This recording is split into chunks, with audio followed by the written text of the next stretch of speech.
হরে কৃষ্ণ। আগামী ৮ ফেব্রুয়ারি পবিত্র জয়া একাদশী বা ভৌমি একাদশী।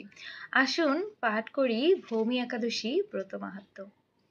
মাঘী শুক্লপক্ষিয়া জয়া একাদশী ব্রত মাহাত্ম্য ভবিষ্যত্তর পুরাণে যুধিষ্ঠির শ্রীকৃষ্ণ সংবাদ রূপে বর্ণিত আছে। শ্রী গৌড় পুরাণে মাঘ মাসের শুক্লপক্ষিয়া একাদশী তিথিকে ভৌমি একাদশী নামে অভিহিত করা হয়েছে। কল্পান্তরে বিভিন্ন পুরাণে বিভিন্ন নাম দেখা যায়। পদ্মপুরাণ অনুসারে জ্যৈষ্ঠ মাসের শুক্লপক্ষিয়া একাদশীর নাম পাণ্ডবা নির্জলা বা ভীমসেনী ভৌমি একাদশী।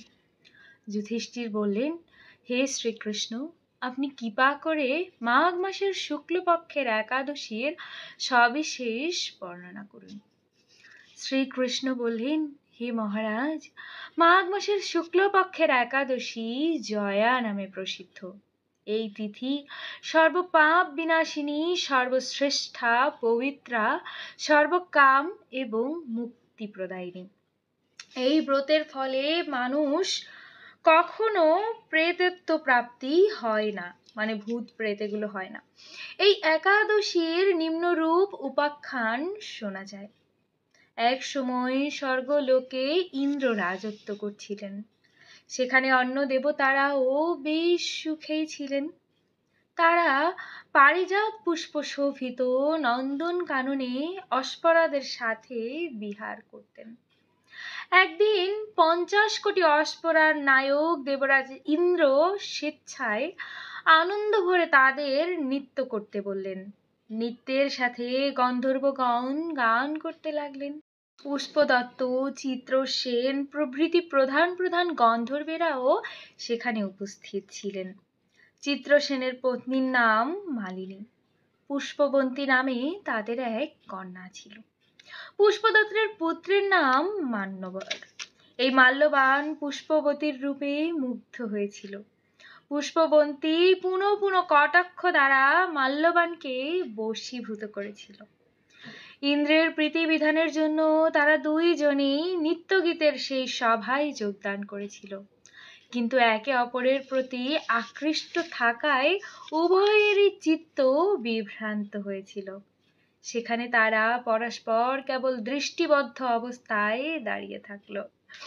ফলে গানের ক্রম বিপর্যয় ঘটল। তাদের এই রকম তাল মান ভঙ্গ ভাব দেখে তারা যে পরস্পর কামাসক্ত হয়েছে দেবরাজ ইন্দ্র তা বুঝতে পারলেন। তখন ক্রোধ বসে তিনি তাদের অভিশাপ দিলেন। রে মূঢ়, তোমরা আমার আজ্ঞা লঙ্ঘন করেছো, তোমাদের ধিক। এখনই তোমরা পিশাচযোনি লাভ করে মর্তলোকে নিজ দুষ্কর্মের ফল ভোগ করো। ইন্দ্রের অভিশাপে তারা দুজন দুঃখিত মনে হিমালয় পর্বতে বিচরণ করছিল।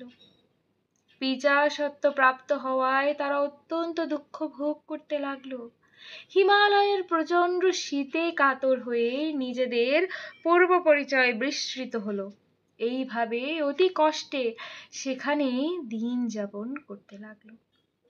একদিন পিশাচ নিজ পত্নী পিশাচীকে বলল, সামান্য মাত্র পাপ করিনি, অথচ নরক যন্ত্রণার মতো পিশাচত্ব প্রাপ্ত হয়েছি।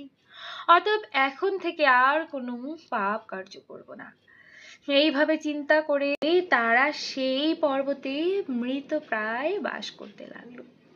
মাল্যবান ও পুষ্পবন্তীর পূর্বে কোনো পুণ্যবশত সেই সময়ে মাঘী শুক্লপক্ষিয়া জয়া একাদশী তিথি উপস্থিত হলো। তারা একটি অশ্বত্থ বৃক্ষতলে নিজেরা নির্জলা অবস্থায় দিবানিশি যাপন করলো। শীতের প্রকোপে অনিদ্রায় রাত্রি অতিবাহিত হলো। পরদিন সূর্যোদয়ে দ্বাদশী তিথি উপস্থিত হলো। জয়া একাদশীর দিন অনাহার এবং রাত্রি জাগরণে তাদের ভক্তির অনুষ্ঠান পালিত হলো।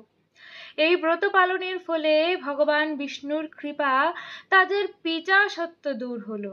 তারা দুজনেই তাদের পূর্ণ রূপ ফিরে পেল। তারপর তারা স্বর্গে ফিরে গেল। দেবরাজ তাদেরকে দেখে অত্যন্ত আশ্চর্য হলেন।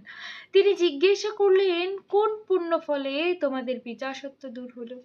আমার অভিশাপ থেকে কে তোমাদের মুক্ত করলো? মাল্যবান বললেন, হে প্রভু, ভগবান বাসুদেবের কৃপায় জয়া একাদশী ব্রতের পুণ্য প্রভাবে আমাদের পিপাসত্ব দূর হয়েছে।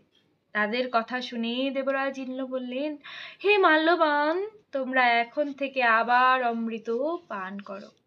একাদশী ব্রতে যারা আসক্ত এবং যারা কৃষ্ণ ভক্তি পরায়ণ, তারা আমাদেরও পূজ্য বলে জানবে। এই দেবলোকে তুমি পুষ্পবন্তীর সাথে সুখে বসবাস করো। হে মহারাজ, এই জয়া ব্রত ব্রহ্মহত্যাজনিত পাপকেও বিনাশ করে। এই ব্রত পালনে সমস্ত প্রকার দানের ফল লাভ হয়।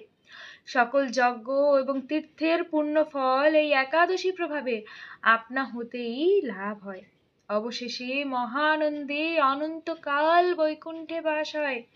জয়া একাদশী ব্রত কথা পাঠ ও শ্রবণে অগ্নিষ্টম যজ্ঞের ফল লাভ হয়। সুতরাং আশা করছি সকলে ভক্তি ভরে এই জয়া একাদশী বা ভৌমি একাদশী ব্রত পালন করবেন। হরে কৃষ্ণ।